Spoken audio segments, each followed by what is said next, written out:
नमस्कार, जय हिंद दोस्तों। मैं प्रिंस आपका अपने YouTube channel HM coaching classes में आपका हार्दिक स्वागत करता हूं। तो कैसे हैं आप सभी?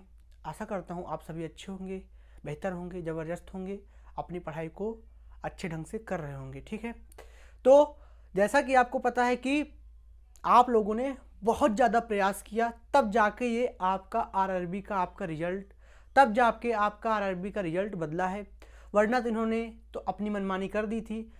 कुछ सुधारने वाले नहीं थे। आप लोगों की वजह से उन्हें गलती का अपनी एहसास हुआ और उन लोगों ने अपनी गलती को स्वीकारा और कमेटी बना के अपना रिजल्ट दोबारा उन्होंने घोषित किया आपका एनटीपीसी का, जो कि बहुत जल्दी आपका रिजल्ट आ जाएगा एनटीपीसी का। जो 20 गुना बच्चे लेने हैं वो अपडेट करेंगे वो, ठीक है। तो हो सकता है उसमें आपका भी नाम आ जाए, जो मेरे प्यारे भाई रह गए थे। उसके बाद अब ग्रुप डी की बात चली, तो ग्रुप डी में था कि हम 2 पेपर कराएंगे, एक प्री होगा एक मेंस होगा। आईएएस का पेपर बना के रखे हैं ये, ठीक है। तो उसकी बात भी कैंसिल हो गई, अब होगा सिर्फ आपका एक पेपर, ठीक है। अब तो आपको ये निकालना है जो आपका एक पेपर है ग्रुप डी का, क्योंकि इतनी ज़्यादा वैकेंसी हैं, 1,03,669 वैकेंसी हैं, तो ये आपको निकालनी है। बहुत ज़्यादा वैकेंसी हैं। अगर आपका इसमें फॉर्म भरा हुआ है तो आप अपने आप को लकी मानेंगे, क्योंकि इतनी ज़्यादा वैकेंसी अब आगे कभी नहीं आएंगी जी। 1,00,000 वैकेंसी जो आई हैं, ये इतनी वैकेंसी कभी नहीं आएंगी। आप अपने आप को बहुत सौभाग्यशाली मानिए कि आपका इसमें आपका आवेदन हुआ है इस वैकेंसी में, ठीक है, और आप इसका एग्ज़ाम देंगे।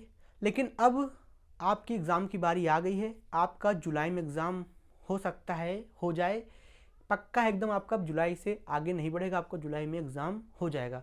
तो हम लोग इस पर चर्चा करेंगे और बहुत सारी चीज़ें जो आपको नहीं पता है हम आपको बताएंगे। जो आपके इसमें डाउट है हम वो भी आपको क्लियर करेंगे, ठीक है। तो देखते हैं, जैसे पता है आपको पद टोटल हमारे कितने हैं, 1,03,769 पद हैं। इतने सारे पद, इतनी सारी वैकेंसियाँ अब आपको नहीं देखने को मिलेंगी। और आपको पता है कि इसका एग्ज़ाम जो 2 भागों में होने वाला था, अब ये सिर्फ एक भाग में होगा, वो भी कब, जुलाई 2022 में। ऐसा ही बताया जा रहा है कि उसे आगे भी बढ़ाया जा सकता है एग्ज़ाम को, लेकिन अब मुझे ऐसा लगता है कि अब ये कुछ नहीं होगा, अब वो आगे नहीं बढ़ाएंगे, अब जुलाई में आपका एग्ज़ाम वो कराएंगे, ठीक है। अब बात चलती है कि सिटी, जैसे आपका एग्ज़ाम होता है तो सोचते हैं मेरे प्यारे भाई कि मेरा एग्ज़ाम किस जगह पे होगा। जो आपकी रहने की लोकेशन जो आपने डाली है, जो आपने हाई स्कूल इंटर के हिसाब से, इंटर की मार्कशीट के हिसाब से जो आपने उसमें अपना पता डाला है कि मैं यहाँ पे रहता हूँ, उसके आसपास आपका जो भी सेंटर होगा वहीं पे आपका एग्ज़ाम कराया जाएगा, ठीक है। अभी हम लोग बात करेंगे ऑनलाइन और ये OMR शीट के बारे में कि ऑनलाइन में क्या क्या दिक्कतें आती हैं, ठीक, हम लोग वो भी बाद में देखेंगे। तो सिटी की बात करते हैं, तो जो आपका स्थान है रहने का, जो आपने पता डलवाया है, मूल निवास जहां आपका है, वहां से जो आपका नज़दीकी सबसे सेंटर होगा वहीं पे आपका यहाँ पे एग्ज़ाम कराया जाएगा, ठीक है। अब बारी आती है सबसे बड़े इंपॉर्टेंट पार्ट की कि अटेम्प्ट सेफ। भैया कितना अटेम्प्ट हम सेफ करें कि मेरा सिलेक्शन हो जाए? तो भैया मैं एकदम कह नहीं सकता हूँ, क्योंकि नॉर्मलाइजेशन आपका बहुत बड़ी चीज़ है। ये लो वाले को ऊपर उठा सकती है, ऊपर वालों को नीचे गिरा सकती है। अधिकतर ऐसा होता है कि ये नीचे वाले को ऊपर उठा देती है और जो ऊपर रहता है उसका 2-3 नंबर नीचे खींच के ले आती है। तो मैं क्या बता दूं इसमें कि आपका कितना हो जाएगा, लेकिन अंदाजा, मेरे अंदाज से अगर आप 75 आप अगर करके आ रहे हैं तो आपका एकदम बेस्ट स्कोर रहेगा, ठीक है। 75 से आप ऊपर ही सोचिए, 75 से कम मत सोचिए। 75 से कम में अगर आएंगे तो आपका बहुत सारी उसमें दिक्कतें आएंगी। तो 75 आप सोचिए कि मेरे अटेम्प्ट सेफ, मैं 75 तो हर हालत में करके आऊँ, ठीक है। अभी मैं आपका सिलेबस भी डिस्कस करूंगा, जो बताऊंगा किस तरह से आप किसमें नंबर अपने अच्छे ला सकते हैं, और एक अच्छी रणनीति मैं अभी आपको बताऊंगा।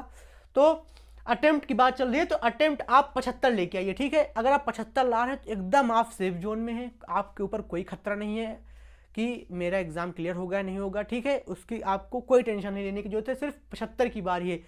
75 लाने में मेरे बहुत सारे भाई सब हालत उनकी ख़राब हो जाती है लाने में, क्योंकि भैया 75 लाना कोई बहुत छोटी बात नहीं, बहुत बड़ी बात है 75 नंबर लाना, ठीक है।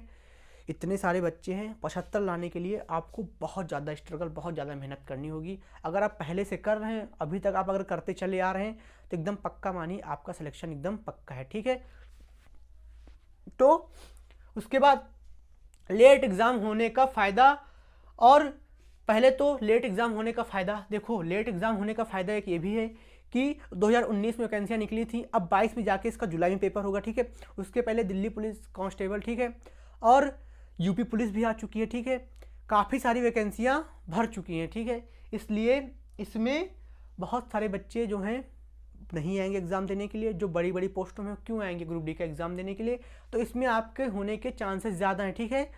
तो इसीलिए आपका लास्ट में एग्ज़ाम होने का एक ये भी फ़ायदा है। और दूसरी बात, और कब से पढ़ें कि मेरा सिलेक्शन हो जाए। अगर आप 2019 से लगातार मेहनत कर रहे हैं ना, तो आपका सिलेक्शन कोई नहीं रोक सकता है, ठीक है। और बीच में जो कुछ लोग धीमे पड़े थे, अब वो फिर अपनी रफ्तार पकड़ लें, क्योंकि बहुत कम दिन बचे हैं आपके, नाम मात्र के आपके दिन हैं, आपका तुरंत ही जल्दी ही पेपर आपके होने वाले हैं। तो इसलिए अभी से आप अगर रुके पड़े हैं तो अभी से आप तैयारी शुरू कर दीजिए, क्योंकि इतने दिन काफ़ी हैं, क्योंकि आप पहले इसका पढ़ चुके हैं। अब आपको सिर्फ रिवीजन एक बार मारना है, एक बार अच्छे से आपको मैथ रीजनिंग कंप्लीट करनी है और जीएस एक बार आपको देखना है, ठीक है। तो अब से अगर आप तैयारी शुरू कर रहे हैं, अगर आपने पहले से पढ़ लिया है और आप दोबारा इसमें तैयारी शुरू करने हैं, तो मैं कहता हूँ आज से ही अभी से आप तैयारी इसकी स्टार्ट कीजिए। इससे बेस्ट आपका कुछ नहीं होगा, ठीक है। जो अभी नए लड़के हैं उनके लिए तो बहुत दिक्कत आएगी, क्योंकि जिन्होंने अभी तक कुछ पढ़ा नहीं उनको समझने में ही अभी कम से कम 2-3 महीने ऐसे निकल जाएंगे। जितने पुराने लड़के हैं वो अभी से तैयारी शुरू कर दें मेरे भैया, तो आपका सिलेक्शन बहुत नज़दीक हो जाएगा। अब दिक्कतें रुकावटें क्या क्या हैं? सबसे पहला आपका ऑनलाइन एग्ज़ाम होगा, ठीक है। ऑनलाइन एग्ज़ाम में एक दिक्कत रहती है कि माउस पकड़े पता चला, यहाँ से किया सीधा वहाँ पहुँच गया, वहाँ से किया सीधा वहाँ पहुँच गया, हाथ ऐसे ऐसे ऐसे ऐसे ऐसे ऐसे हिल रहा है उनका। तो इसीलिए आप पहले ऑनलाइन एग्ज़ाम के पहले आप जब देने जाएँ तो उसके पहले आप प्रैक्टिस करके जाएँ। अपने लैपटॉप अपने कंप्यूटर पे आप अपना एक बार देख लें एग्ज़ाम करके कि आपका एकदम फिट हाथ बैठ रहा है माउस पे या नहीं बैठ रहा है, तो उसकी आप थोड़ा प्रैक्टिस कर लें, क्योंकि पकड़ेंगे वहाँ सीधा पहुँच गया, वहाँ पहुँच गया, तो आपको इसमें बहुत दिक्कत होगी। और इससे फ़ायदा भी है, अगर आपने OMR शीट अगर आपकी होती और आपके 4 ऑप्शन दिए हैं, अगर आपने बी ऑप्शन सही किया है तो आप इसको दोबारा फिर नहीं सही कर सकते। अगर आपने बी लगा दिया है तो आप इसे नहीं सही कर सकते।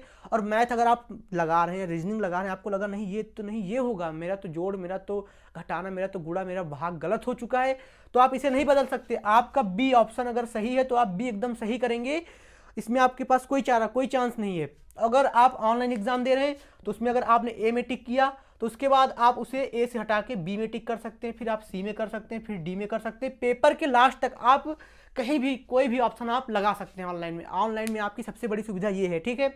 और दूसरी बात, दूसरी समस्या आती है निगेटिव मार्क की। कितना है? 1/3 भैया बहुत बड़ा है। 1/4 होती तो कोई दिक्कत ना थी।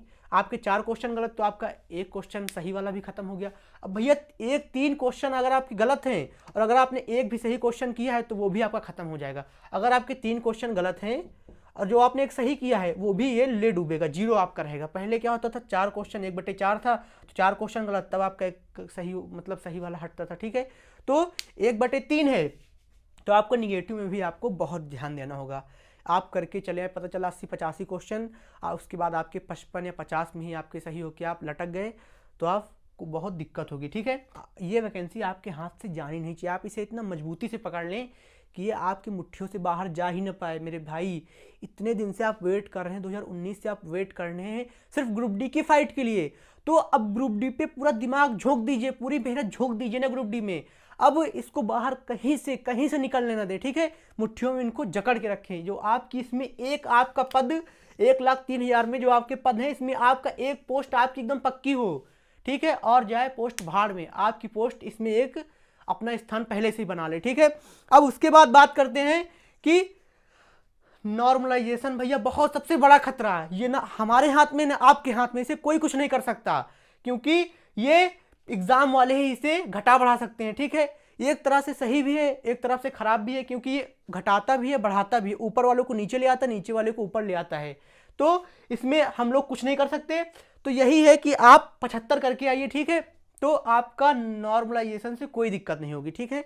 तो इसे आप दिमाग में ही ना रखिए कि इससे मेरा कुछ भी फर्क पड़ेगा, ठीक है। इसमें तो वो दिमाग रखें जिसके 28 या 30 नंबर सही हो रहे हैं, वो सोच रहे हैं कि भैया 30 करके आए हैं, क्या पता नॉर्मलाइजेशन में मेरे 30 से सीधा 70 बन जाए। तो इसमें वो दिमाग लगाएं जिसके अच्छे नंबर, बेस्ट नंबर 70 से 75 आ रहे हैं, इसमें वो दिमाग ही ना लगाएं, ठीक है। ये आप इसे एकदम बिल्कुल भी काट दें, ठीक है। अब उसके बाद बात करते हैं फिजिकल की। फिजिकल की बात आती है तो बहुत सारे मेरे प्यारे भाई पूछते हैं फिजिकल में क्या होगा। भाई अगर आपने एग्जाम निकाला है तो फिजिकल आपके लिए एकदम जीरो, मैं कहता हूँ जीरो, मैं इसे जीरो देता हूँ, ये एकदम जीरो है फिजिकल।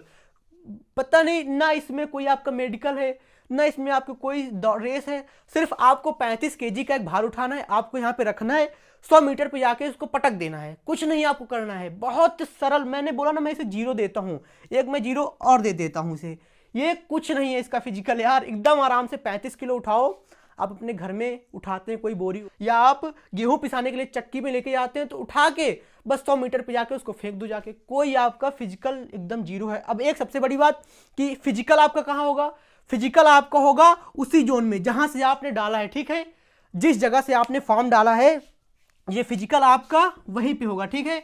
तो लेकिन जो एग्जाम है आपका वो आपकी मूल निवास से जो एकदम पास में सेंटर पड़ रहा होगा वहां पे आपका एग्जाम होगा, लेकिन जो आपका फिजिकल है उसी जोन में होगा, ठीक है, ये बात आप लोग याद रखेंगे।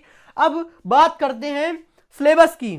सिलेबस क्या क्या है आपको, वैसे आपको पता है कि सिलेबस क्या क्या, आप इतने दिनों से पढ़ रहे हैं, बोल रहे हैं क्या बार बार आप सिलेबस बताते हैं, लेकिन मैं बता दूं अच्छे से आप इसको और एक बार तैयार कर लें, ठीक है। सिलेबस की बात करते हैं तो सिलेबस में क्या है, आपकी मैथ 25 नंबर की है, रीजनिंग 30 नंबर की है, जीएस और करंट आपका मिला के 20 नंबर की, ठीक है, और आपकी साइंस जो सबसे महत्वपूर्ण है 25 नंबर की है। तो मैं इसमें बात करता हूं कि आपको 100 क्वेश्चन टोटल आपके हैं, ठीक है, आपके 25 25 50 और 30 20 50 टोटल आपके 100 क्वेश्चन है, ठीक है। आपको समय कितना मिलेगा, आपको समय मिलेगा 90 मिनट का, ठीक है। बहुत यार बहुत ज्यादा समय है, क्योंकि आप जीएस के क्वेश्चन इतनी जल्दी करेंगे कि आपके 15 मिनट में आपकी पूरी जीएस हो जाएगी, ठीक है। जो आपके जीएस के इसमें 20 क्वेश्चन आ रहे हैं ना, बहुत जल्दी हो जाएंगे। साइंस के आपके क्वेश्चन मुश्किल से आपके लिए 15 मिनट के लिए आपके साइंस के भी क्वेश्चन है, ठीक है।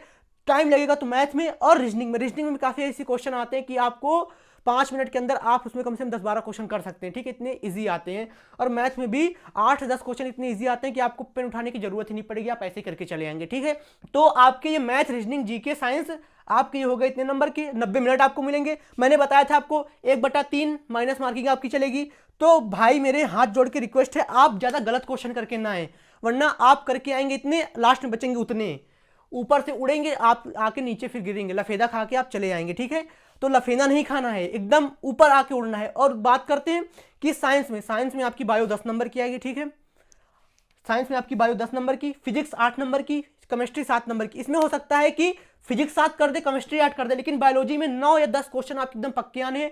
तो आप बायोलॉजी एकदम अच्छे से पढ़िएगा, सबसे ज्यादा आप बायोलॉजी पे फोकस करिए, क्योंकि 9 से 10 क्वेश्चन इसमें एकदम पक्का है आने के लिए, ठीक है। उसके बाद अब मैथ की, रीजनिंग तो एकदम सरल एकदम है यार, अगर आपको आते हैं आप सिर्फ उन पे प्रैक्टिस करते रहिए, ठीक है, आपको उनसे कोई लेना देना नहीं है। जो चैप्टर आपको दिक्कत कर रहे हैं आप कमेंट में बताएंगे, हम आपको रीजनिंग की जो क्लासेस हैं हम आपको उपलब्ध करा देंगे, ठीक है। उसके बाद फिर अब आती है मैथ की बात। मैथ में आपका 20 नंबर की आपकी आएगी अर्थमेटिक आएगी, ठीक है, और एडवांस आपकी 5 नंबर की आएगी। अर्थमेटिक जो 20 नंबर की आपकी आएगी उसमें आपके 10 से 15 क्वेश्चन ऐसे होंगे जो एकदम सरल होंगे, 5 क्वेश्चन आपके बहुत ज़्यादा घुमाव होंगे। अगर अर्थमेटिक में अगर आप 15 भी क्वेश्चन करते हैं ना तो आप एकदम सेफ हैं, ठीक है, सिलेक्शन के एकदम आप पहुंच गए, करीब नहीं एकदम पहुंच गए उसकी सीढ़ियों तक, ठीक है। और अर्थ एडवांस में अगर आप दो तीन क्वेश्चन करते हैं तो फिर भी आपका बहुत बेस्ट है, ठीक है। आपको जोर देना है तो सिर्फ साइंस पे देना है, साइंस आपके लिए बहुत महत्वपूर्ण है। तो मैंने आपको इतनी सारी बातें बताई, आशा करता हूँ आपको इसमें कोई दिक्कत नहीं होगी। मैंने जो आपके सारे डाउट थे मैंने सारे डाउट आपके बता दिए, ठीक है। मिलते हैं अगली जानकारी में नेक्स्ट क्लास में, ठीक है। अगली क्लास में आपको दूसरी जानकारी देने के लिए, जैसे कोई नया नोटिफिकेशन आता है, कुछ भी आता है, हम फिर आपके सामने उपस्थित होंगे। आज के लिए बस इतना ही। जय हिंद।